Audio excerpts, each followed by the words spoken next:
Hey, what's up, everyone? Luigi here, and today I'm going to be reacting to IZUKU Midoriya versus Miles Morales. To be honest, I really want Midoriya to win, but Season 3 already came out already, but this came out before Season 3, and yeah, I have a feeling that Miles Morales is going to win. So yeah, I've seen both Season 1 and 2 of My Hero Academia, and I love it. I know that can at least take hits from All Might, even though All Might was held back and with those bracelet things that helped him hold back and everything. But still, I have a feeling that and he can and he can use 5% of his strength right there. But I feel like Miles is gonna win this one. So yeah, as always, make sure to go check out the original video. I'll be right back here watching it. Okay, okay. Not everyone has what it takes to be a hero, but everyone does have what it takes to download the free Animation Rewind smartphone app, Blip the Box. Blip the Box is published by me and is free to play on iOS and Android devices. To download, just check the links down below. Thanks and enjoy the video. Animation Rewind presents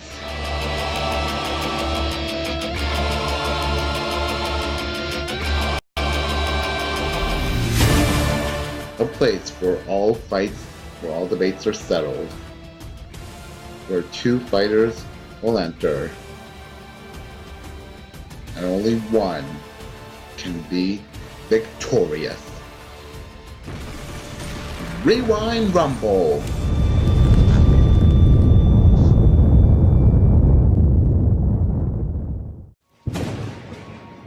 Passing down the torch from one generation to the next has been the natural way of order since the dawn of humanity. Peter Parker can't be Spider-Man forever, and Toshinori Yagi certainly can't be All Might for all of eternity. This is why it's important to make sure the next generation is in good hands. Bring in Miles Morales and IZUKU Midoriya. Which city is going to have the brighter superhero? Musutafu or New York? Today, we answer that question. Midoriya is still being developed as a character, so we don't know what he's really capable of doing. You know the saying, never meet your idols? Well, the first time IZUKU met All Might can play a great example to that statement. But let's set up some context. Okay, Midoriya has the intelligence advantage. 5 people are born with quirks, aka a superhuman ability. IZUKU, of course, was quirkless, which may have put a dent into his immediate goals, but it never crushed his dreams of eventually being like the all-time favorite hero, All Might. One day, IZUKU had the rare chance to meet All Might, and All Might pretty much gave him the typical douchebag celebrity treatment and told him that without a quirk, his chances of being a hero were pretty much zero. IZUKU was shocked, but a bit too starstruck to give up his hopes right away. After multiple encounters, IZUKU managed to convince All Might that he was hero material. Luckily for IZUKU, All Might's quirk was extremely special as it was a combined strength quirk and a passable quirk known as One for All. IZUKU was able to inherit the I can still never forget that when he had to eat his hair. Miles, his first encounter with Spider-Man, at least in the 1610 universe, was a bit more dramatic to say the least. Excluding the alternate universe Peter that comes by and visits, Miles' first time with Peter was actually at his gravesite. Peter had one last battle with an enhanced goblin, and you should know how that ends. Peter's demise was bad news for Miles, not because he wanted to be Spider-Man, but because he didn't want to be Spider-Man. Wait, what? Miles was bit by a similar radioactive spider, and ever since then, he did gain similar abilities, but he wanted nothing to do with them. Peter forced Miles into a situation where if he didn't take responsibility as a hero, he would face grave dangers and threats. So now you know how these two got their powers, but what exactly are their powers? Miles, of course, has very similar powers as Peter with wall crawling, enhanced physical features, and a spider sense, though there are a number of new abilities that Peter never possessed. Miles has a spider camouflage, which allows him to naturally blend into his surroundings, turn invisible, and he can control the natural electricity that his body produces with his bioelectrokinesis. Wait, Midoriya knows people similar to that. with the Venom Blast, which is essentially an electric-powered punch. If Miles wants to take things up a notch, he has a fully blown energy blast which can self-implode if under extreme stress. This blast will leave him drained after its use, but its power is extraordinary, as it was once seen destroying heavily armored sectors of the Hydra Laboratory. Dang. Of course, I can go into detail about his abilities that he shares with Peter, but we've covered Peter many times in the past, so you all know how the web shooter works and the spider sense and all that jazz. So let's go overseas and cross back to IZUKU, and to many, IZUKU is known as Deku. Deku's quirk gives him access to stockpiled power. Deku can concentrate this power to specific parts of his body, and it's important for him to power up responsibly because maximum power can easily harm and damage someone who isn't well conditioned or fully trained. Some of his most iconic It's true. The Detroit Smash and Delaware Smash. The Detroit Smash is an extremely powerful uppercut that can easily rip through building floors, though at full power, it's detrimental as it could damage Izuku's arms. Yeah, it is true. He's gotta be careful with what he does and how much he uses. That doesn't necessarily hurt his own body. The Delaware Smash is when Deku focuses the One for All's power into his two fingers. It's a very powerful. I feel like he could counter that. Like, Deku, I feel like he could counter that flashbang thing with that or something. Even with the full cowl, it's still not exactly safe to input 100% of the power, so Deku mainly sticks to 5 and 20% cowl. Because of this, he was able to learn more techniques, such as the Manchester Smash, and a fully developed fight style known as the Shoot Style. The Manchester Smash is an aerial kick attack, and the Shoot Style is a variation of when Deku channels the One for All towards his lower torso and legs. Though desperate times call for desperate measures, and as a last resort, Deku can activate a One for All full cowl at 100% that powers up the entirety of his body. For a short amount of time, he will be an extreme force to be reckoned with, but any attack he performs at this state will damage him, so it isn't exactly a preferred route to take on the... Alright. I don't really have the manga, so I really didn't know about that. Most of Miles' training comes from watching old Peter Parker videos, so he greatly lacks the hand-on training that Deku has received. Deku, on the other hand, can easily get himself into trouble if he powers up to a great extent without recovering. But he is smart though, so so much success in their short goes as heroes, but they also have much more to learn. So we now know what they can do and how they can do it. The only question left is, who can do it better? I mean, Midoriya could outsmart him and stuff, and he has faced people kind of similar to him, but I feel like Miles might win this one due to strength and speed, and plus with the web and everything. The best option. Once that circumstance bar has finally loaded, it's time to rewind rumble. I just like Midoriya way more, mostly because right now I only see this Miles guy. Got down red. Alright, so they both have a last attempt to do it. I'm 13. What the heck? Ready?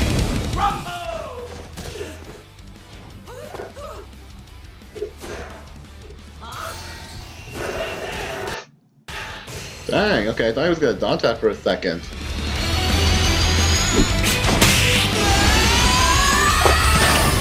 Okay. So you're not dead? Alright, come on, Deku, you could do it. My mom and dad are gonna kill me. I feel like this fight's kind of close, to be honest.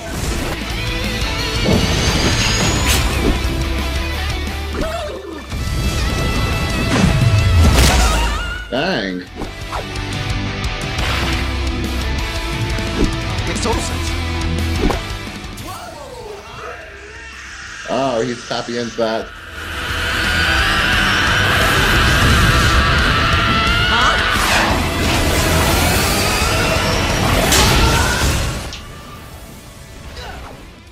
Yeah, it's not over.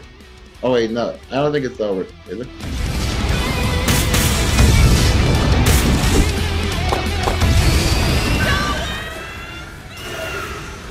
Dang. Okay, sacrificed a few fingers right there. Oh, okay. Oh yeah, that's what I was talking about. He could counter the web right there. Okay, I think he's using the web against him. Nope.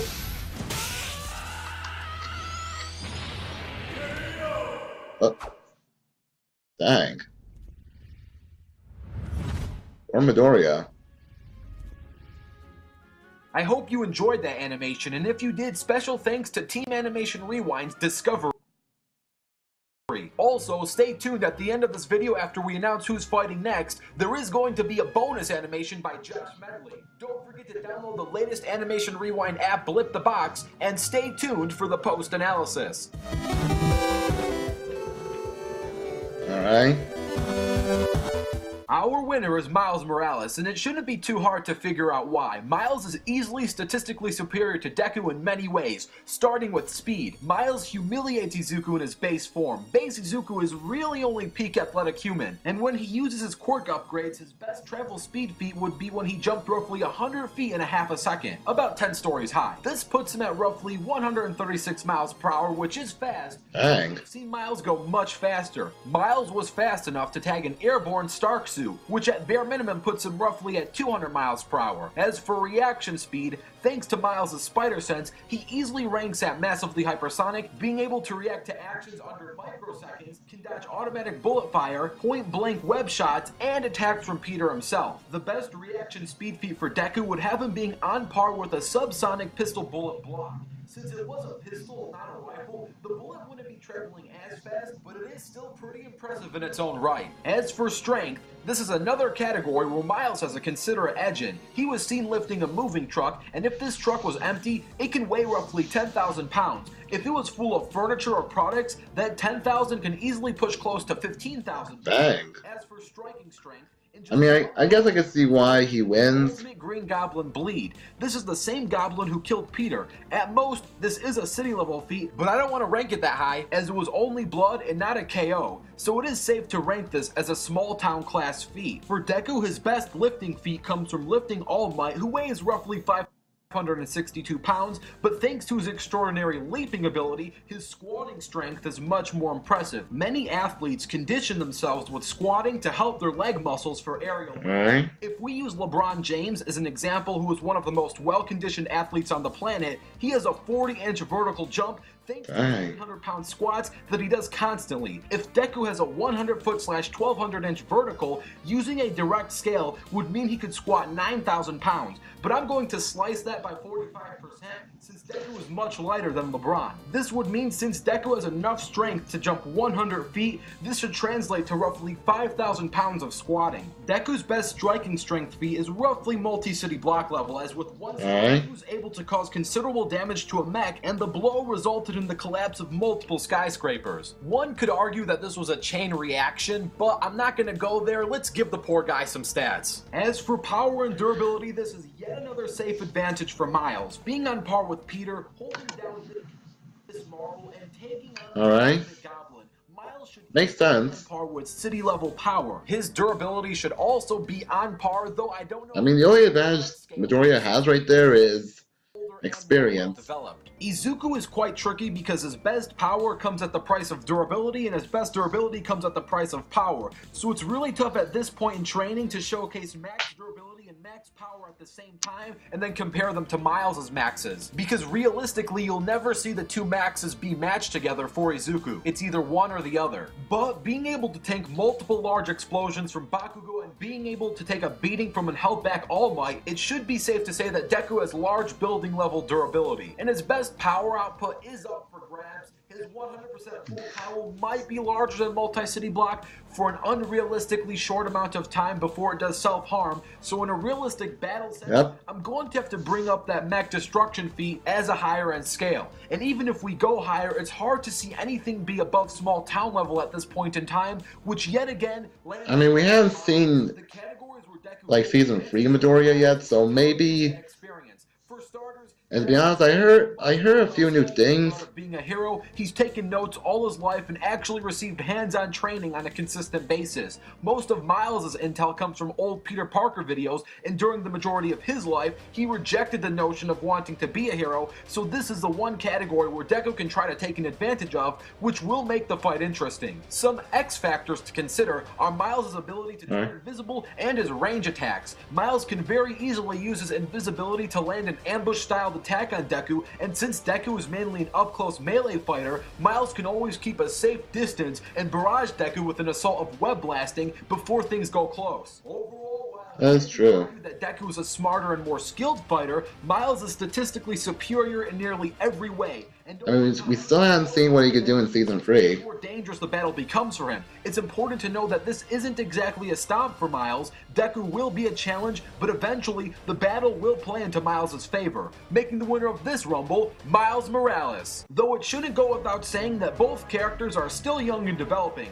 so if you want to see an end-of-series rematch, all you have to do is like this video. If this video gets 3,000 likes... I do know a movie's coming out for Miles. In the future, once all feats are set in stone. Don't forget to comment down your own ideas, and stay tuned as the next... Okay, so he's doing like a... and that bonus animation put together by Josh Medley. On the next episode... like only when their series is over.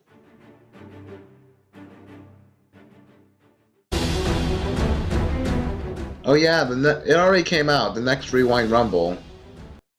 It already came out, like today actually. The moment I started reacting to this one, it already came out. Which is All Might and it's versus Saitama. To be honest, I know it's pretty obvious who's gonna win this one. I'm guessing this is some kind of like bonus animation or something. But anyway, yeah. Still think Saitama's gonna win, to be honest. Let's be honest right now. Anyway, as always, please like, comment, subscribe, all good stuff. I'll see you right back here next time. Luigi Jax, out.